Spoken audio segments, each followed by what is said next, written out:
नमस्कार दर्शकों, आपका स्वागत है हमारे इस आध्यात्मिक और ज्ञानवर्धक श्रृंखला में, जहां हम आपके लिए लेकर आए हैं ब्रह्मा पुराण के अद्भुत और दिव्य अध्यायों की कथा।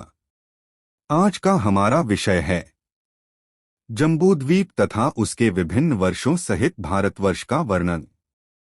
यह वह अध्याय है जिसमें ब्रह्मा जी स्वयं इस संपूर्ण पृथ्वी, उसके महाद्वीपों, पर्वतों, नदियों, वनस्पतियों और विशेषकर भारतवर्ष की महिमा का अद्भुत वर्णन करते हैं। क्या आपने कभी सोचा है, हमारा यह भारतवर्ष केवल एक देश नहीं, बल्कि एक कर्मभूमि है, जहां मानव को अपने कर्मों द्वारा मोक्ष की ओर बढ़ने का अवसर प्राप्त होता है। क्या आप जानते हैं कि हमारा यह धरातल जम्बूद्वीप कहलाता है, जो 7 द्वीपों में से सबसे पवित्र और केंद्र में स्थित है। जम्बूद्वीप के मध्य में स्थित है सुवर्णमयी मेरु पर्वत, जो न केवल इस भौतिक ब्रह्मांड का केंद्र है, बल्कि देवताओं की सभाओं का भी केंद्र स्थल है, और उसके चारों ओर फैले हुए हैं विभिन्न वर्षा क्षेत्र, जिनमें निवास करते हैं ऋषि, देवता, यक्ष, गंधर्व और साधक जन।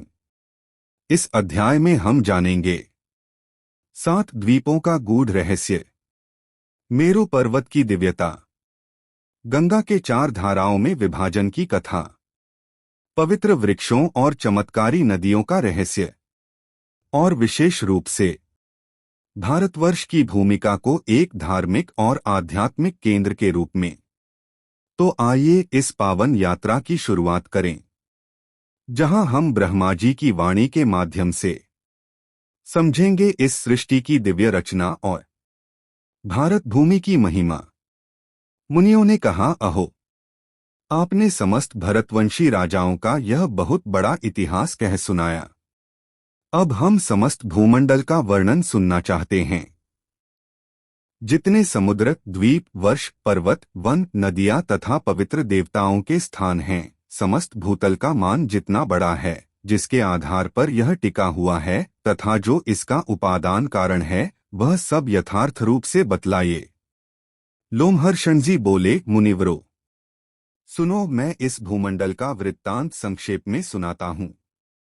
जम्बू, लक्ष, शालमल, कुश, क्रौंच, शाक तथा पुष्कर, ये 7 द्वीप हैं, जो क्रमशः लवण, इक्षुरस, सुरा, घृत, दधि, दुग्ध तथा जलरूप 7 समुद्रों से घिरे हुए हैं। इन सबके बीच में जम्बूद्वीप की स्थिति है।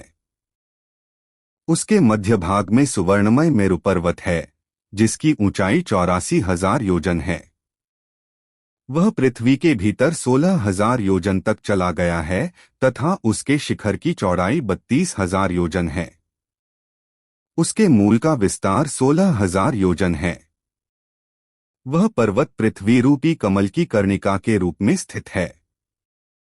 उसके दक्षिण में हिमवान, हेमकूट और निषेध पर्वत हैं तथा उत्तर में नील, श्वेत और श्रृंगवान गिरी हैं। मध्य के 2 पर्वत, निषद और नील, 1-1 लाख योजन लंबे हैं। शेष पर्वत क्रमशः 10-10 हजार योजन छोटे होते गए हैं। उन सबकी ऊंचाई और चौड़ाई 2-2 हजार योजन है। मेरु के दक्षिण में भारतवर्ष है। उससे उत्तर किमपुरुष वर्ष तथा उससे भी उत्तर हरिवर्ष है। इसी प्रकार मेरु के उत्तर भाग में सबके अंत में रमैक वर्ष, उससे दक्षिण हिरण्मय वर्ष तथा उससे भी दक्षिण उत्तर कुरु है। इन 6 वर्षों के बीच में इलावृत वर्ष है, जिसके मध्य भाग में सुवर्णमय ऊंचा मेरु पर्वत खड़ा है। यह वर्ष मेरु के चारों ओर 9,000 योजन तक फैला हुआ है। उसमें मेरु से पूर्व मंदराचल, दक्षिण में गंधमादन, पश्चिम में विपुल तथा उत्तर में सुपार्श्व पर्वत की स्थिति है। इन चारों पर्वतों पर क्रमशः कदम्ब, जम्बू, पीपल और वट, ये 4 वृक्ष हैं, जो 1100 योजन विस्तार के हैं। वे वृक्ष उन पर्वतों की ध्वजा के रूप में सुशोभित हैं। वह जम्बू वृक्ष ही इस द्वीप के जम्बूद्वीप नाम पड़ने का कारण है। उसके फल विशाल गजराज के बराबर होते हैं। वे गंधमादन पर्वत पर सब ओर गिरकर फूट जाते हैं। उनके रस से वहां जम्बू नाम की नदी बहती है। वहां के निवासी उसी नदी का जल पीते हैं। उसके पीने से लोगों के शरीर और मन स्वस्थ रहते हैं। उन्हें खेद नहीं होता। उनके शरीर में दुर्गंध नहीं होती तथा उनकी इंद्रियां कभी क्षीण नहीं होती। जम्बू के रस को पाकर उस नदी के तट की मिट्टी जाम्बूनद नामक सुवर्ण के रूप में परिणत हो जाती है, जो सिद्धों के आभूषण के काम आती है। मेरु से पूर्व भद्राश्व और पश्चिम में केतुमाल वर्ष हैं। इन दोनों के बीच में इलावृत वर्ष है। मेरु के पूर्व चैत्ररथ, दक्षिण में गंधमादन, पश्चिम में वैभराज तथा उत्तर में नंदनवन है। इसी प्रकार भिन्न भिन्न दिशाओं में अरुणोद, महाभद्र, असितोद तथा मानस्य 4 सरोवर हैं, जो सदा देवताओं के उपभोग में आते हैं। शांतवान, चक्रकुंज, कुर्री, माल्यवान तथा वैकंक आदि पर्वत मेरु के पूर्व भाग में केसराचल के रूप में स्थित हैं। त्रिकूट, शिशिर, पतंग, रुचक तथा निषद आदि दक्षिण भाग के केसर पर्वत हैं। शिखिवास, वैदूर्य, कपिल, गंधमादन और जारुधि आदि पश्चिम भाग के केसराचल हैं। शंखकूट, ऋषभ, हंस, नाग तथा कालंजर आदि अन्य पर्वत उत्तर भाग के केसराचल हैं। मेरुगिरी के ऊपर 14,000 योजन के विस्तार वाली एक विशाल पुरी है, जो ब्रह्मा जी की सभा कहलाती है। उसमें सब और 8 दिशाओं और विदिशाओं में इंद्र आदि लोकपालों के विख्यात नगर हैं। भगवान विष्णु के चरणों से निकलकर चंद्रमंडल को आप्लावित करने वाली गंगा ब्रह्मपुरी के चारों ओर गिरती हैं। वहां गिरकर वे 4 भागों में बंट जाती हैं। उस समय उनके क्रमशः सीता, अलकनंदा, चक्षु और भद्रा नाम होते हैं। पूर्व ओर सीता एक पर्वत से दूसरे पर्वत पर होती हुई पूर्ववर्ती भद्राश्व वर्ष के मार्ग से समुद्र में जा मिलती है। इसी प्रकार अलकनंदा दक्षिण पथ से भारतवर्ष में आती और वहां 7 भेदों में विभक्त होकर समुद्र में मिल जाती है। चक्षु की धारा पश्चिम के संपूर्ण पर्वतों को लांघकर केतुमाल वर्ष में आती और समुद्र में मिल जाती है।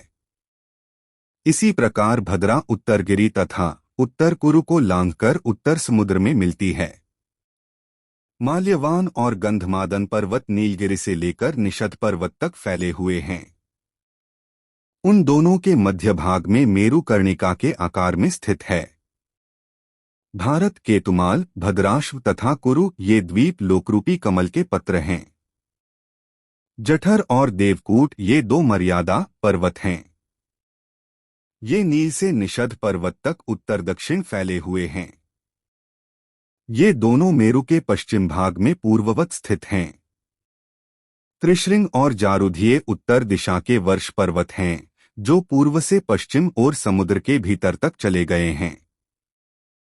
ब्राह्मणों, इस प्रकार मैंने मर्यादा पर्वतों का वर्णन किया, जो मेरु के चारों ओर 2-2 करके स्थित हैं। मेरु पर्वत के सब ओर जो केसर पर्वत बतलाए गए हैं, उनकी गुफाएं बड़ी मनोहर हैं, जिनमें सिद्ध और चारण निवास करते हैं। वहां सुरमय वन और नगर हैं। लक्ष्मी, विष्णु, अग्नि, सूर्य तथा इंद्र आदि देवताओं के बड़े बड़े मंदिर हैं, जो किन्नरों से सेवित हैं। उन पर्वतों की रमणीय गुफाओं में गंधर्व, यक्ष, राक्षस, दैत्य और दानव दिनरात विहार किया करते हैं। वे पर्वत इस पृथ्वी के स्वर्ग माने गए हैं। वहां धर्मात्माओं का निवास है। पापी मनुष्य सैकड़ों जन्म धारण करने पर भी वहां नहीं जा सकते। भद्राश्ववर्ष में भगवान विष्णु हयग्रीव रूप से विराजमान हैं। केतुमाल में वाराह, भारतवर्ष में कच्छप तथा उत्तर कुरु में मत्स्य रूप धारण करके रहते हैं। सर्वेश्वर भगवान श्रीहरि सर्वस्वरूप हैं तथा विश्वरूप में वे सर्वत्र सुशोभित होते हैं। अखिल जगत स्वरूप भगवान विष्णु सबके आधारभूत हैं। किमपुरुष आदि जो 8 वर्ष हैं, उनमें शोक, आयास, उद्वेग तथा क्षुधा का भय आदि दोष नहीं हैं। वहाँ की प्रजा सब प्रकार से स्वस्थ, निर्भय तथा सब प्रकार के दुहकों से रहित हैं। उन सबकी स्थिर आयु 10-12 हजार वर्षों तक की होती है। इन स्थानों में पृथ्वी के क्षुधा, पिपासा आदि अन्य दोष भी नहीं प्रकट होते। इन सभी वर्षों में 7-7 कुल पर्वत हैं, जिनसे सैकड़ों नदियां प्रकट हुई हैं। समुद्र के उत्तर और हिमालय के दक्षिण का जो देश है, उसका नाम भारतवर्ष है। उसी में राजा भरत की संतान तथा प्रजा रहती है। उसका विस्तार 9,000 योजन है। भारतवर्ष कर्मभूमि है। वहां इच्छानुसार साधन करने वालों को स्वर्ग तथा मोक्ष प्राप्त होते हैं। भारत में महेंद्र, मलय, सह्य, शुक्तिमान, ऋक्ष, विंध्य और पारियात्रक ये 7 कुल पर्वत हैं। यहाँ सकाम साधन से स्वर्ग प्राप्त होता है, निष्काम साधन से मोक्ष मिलता है तथा यहाँ के लोग पाप करने पर तिर्यग्योनि और नरकों में भी पड़ते हैं। भारत के सिवा अन्यत्र मनुष्यों के लिए कर्मभूमि नहीं है। इस भारतवर्ष के 9 भेद हैं: इंद्रद्वीप, कसेतुमान, ताम्रवर्ण, गभस्तिमान, नागद्वीप, सौम्यद्वीप, गंधर्वद्वीप, वारुणद्वीप तथा समुद्र से घिरा हुआ यह 9वां द्वीप भारत। यह 9वां द्वीप दक्षिण से उत्तर तक 1000 योजन लंबा है। इसके अंदर पूर्व दिशा में किरात तथा पश्चिम दिशा में यवन रहते हैं। मध्य में ब्राह्मण, क्षत्रिय, वैश्य तथा शूद्र जाति के लोग रहते हैं, जिनकी क्रमशः यज्ञ, युद्ध, वाणिज्य तथा सेवा ये 4 वृत्तियां हैं।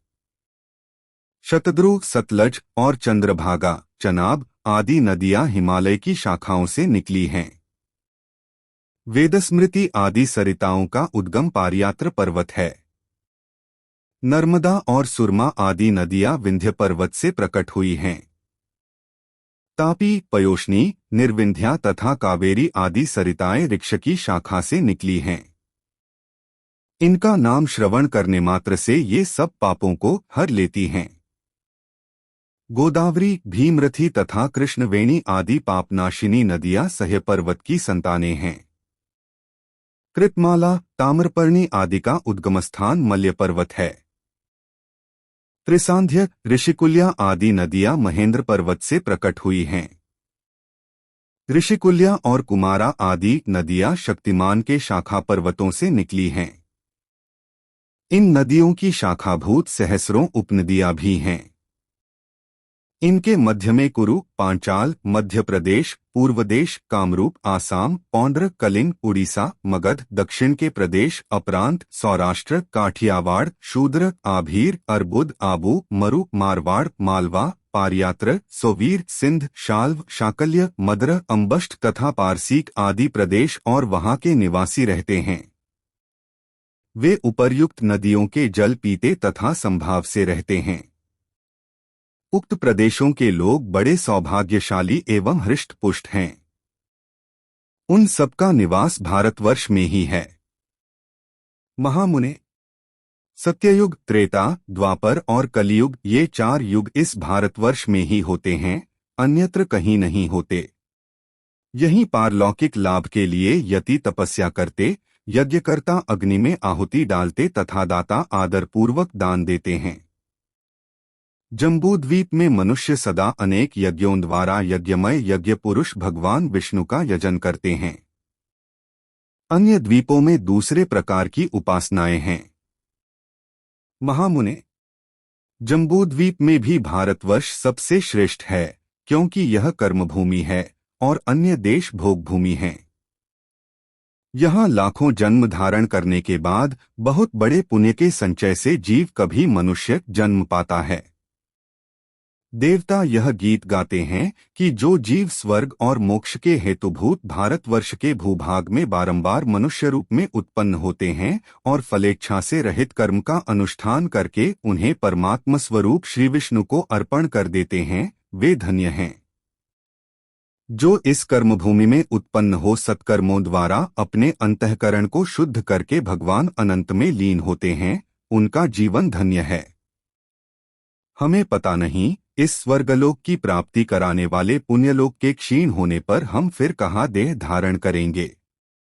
वे मनुष्य जो भारतवर्ष में जन्म लेकर संपूर्ण इंद्रियों से संपन्न हैं, धन्य हैं। विप्रवरो। यह 9 वर्षों से युक्त जम्बूद्वीप का वर्णन किया गया। उसका विस्तार 1,00,000 योजन है, तथापि यहाँ संक्षेप से ही बताया गया है। जम्बूद्वीप को गोलाकार में चारों ओर से घेरकर खारे पानी का समुद्र स्थित है। उसका विस्तार भी 1,00,000 योजन है।